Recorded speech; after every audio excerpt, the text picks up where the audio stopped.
Hey, what's up you guys? This is Junior Trader and in this video, let's take a look at market. Kaboom! What's going on? We'll take a look at S&P 500 and Nasdaq 100 in this video. Have a good clear picture of the market. At the end of this video, I may also go over some of the tech stocks, but I'll go over the tech stocks very high level if the time allows. Well, I want to focus on the technicals on the overall market in this video. Now, if you have seen my last video, I was talking about this is the bottom. Is this the bottom? This is the bottom. Is this the bottom? I mean, the title of the video said this is the bottom. But if you have seen the video, I went over the technicals explanation of what we were seeing and what we had to continue to see. Okay, definitely titles, I would make them catchy to get your attention, right? But the content is what you need to understand. You need to understand the price action that I am explaining in the video, what we have to watch. If you are a member as well on my services for these videos, as a member on Patreon or YouTube membership, then you would also have received a follow-up video. So you are all caught up. Now, definitely, I don't have any cadence on doing a public channel video on YouTube. But for my members, I provide time-to-time updates whenever attention is required. So if you are a member, you are already aware, you are already caught up with what we are seeing in the price action. Okay, I did a video for you guys yesterday. If you are not a member, consider joining my memberships if you want to have time-to-time attentive coverage on the price action, not just on S&P 500 and Nasdaq 100, but together with S&P 500 and Nasdaq 100, 25 plus stocks right there at your attention. Okay, so now, before going further, as always, none of this is any financial advice, only for education purposes, just sharing my opinion. Please do your own thing. So let's talk about a bit what happened. Let's get to the hourly interval. Now, if you, as per my last video, the public channel video that I did on the YouTube, right? I mentioned that this is a multi-day rebound. Okay. Yes, we were seeing some strength here, but that was a multi-day strength, not an overall bullish structure. I mentioned that we need to see it get above yellow zone and also above 200 hours moving average before we can start talking about overall bullish strength. That just remained our multi-day strength, and that was it. Okay, because we then lost the structure again, and losing a significant level, especially at $670, was the breaking point in the price action that we are just going to slip lower from here then, right? So that pretty much, that multi-day weakness, that pretty much continued the overall negativeness that S&P 500 was in. Rebound over, and we are breaking lower. Now there's a problem here. A bigger problem is we have lost 200 days moving average. Most of the time you would see these very important critical levels or the areas would be lost during the pre-market or the post-market, because that's when it's much easier for the big players to break these technical structures. Okay, because the bid and the ask and the liquidity is in their favor.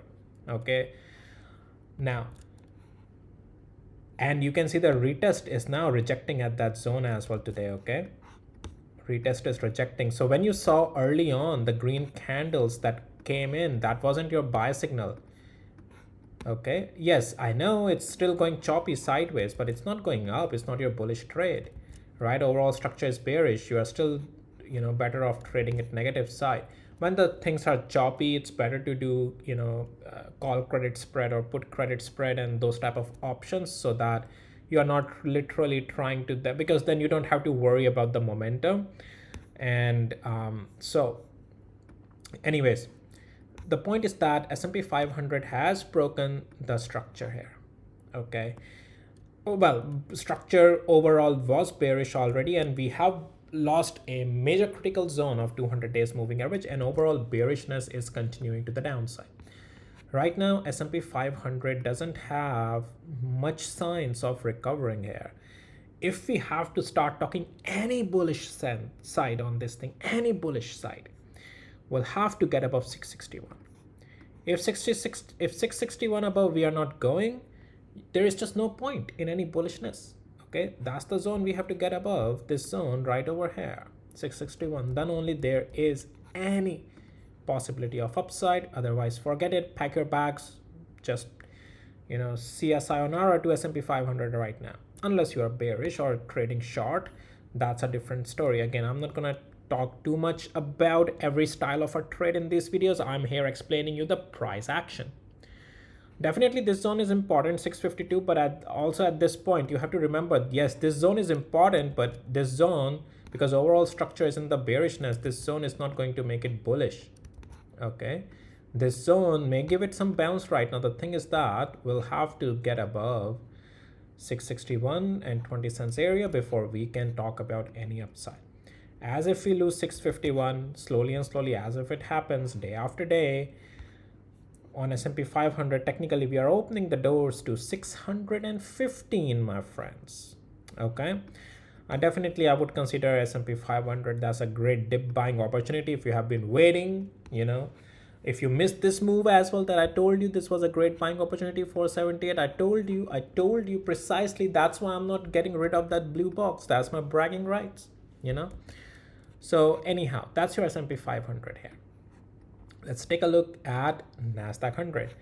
NASDAQ 100 also slipping below 200 days moving average and then rejecting it as well in the retest. Very similar to the price action of S&P 500, we were a little bit getting in the strength, and that blue box I told you up there, that overall strength is will have to get above that 610 around. And we pretty much, that multi-day strength that we were in for a couple of days is over. Especially either you can use the trend reference line. I like to use the significant level. Definitely you can combine both, right?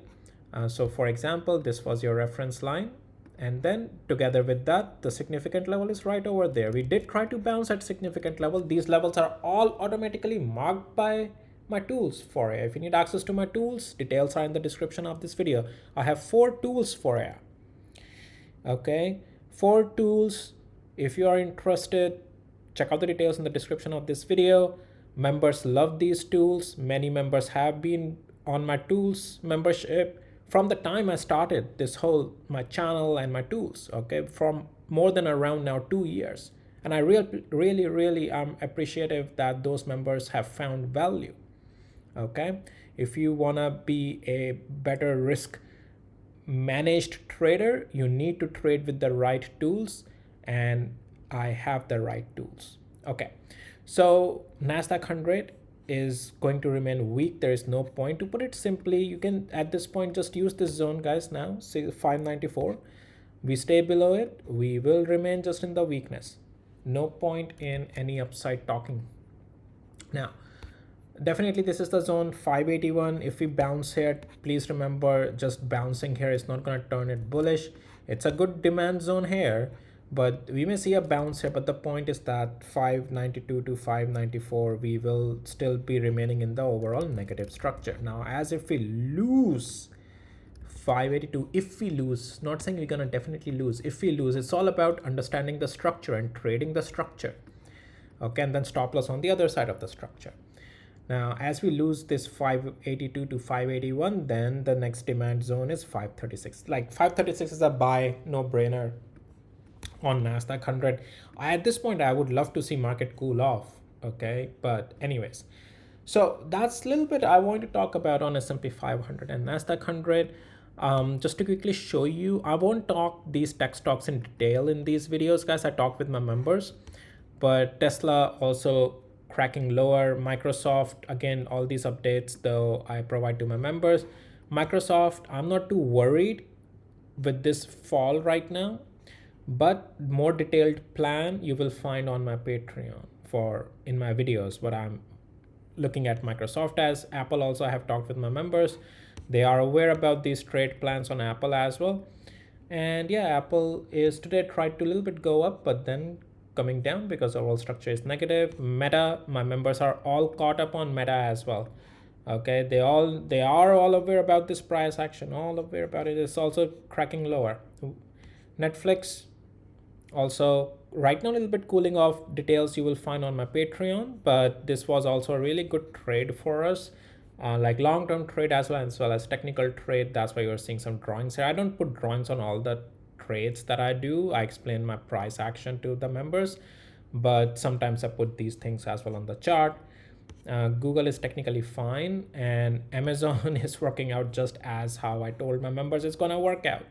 I can tell you that right away here. I told my members I don't want to buy here. Technically, it was showing some multi-day strength here, and I said that yeah, it can continue up, but it's gonna do this exactly, precisely. It just did that. Okay, this is also my bragging rights.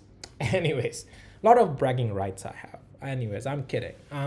Not kidding. That's correct. You can check out my videos on my Patreon. You will see exactly price action is doing what I said it will do. All right, guys, that's all I had for you in this video. Again, on the memberships, you will get 25 plus stocks. Okay, a lot of stocks I talked there with my members, and time to time updates they get whenever stocks requires the attentions. Okay, that's all I had for you in this video. And with that, we'll see you in the next videos. Take care. Bye.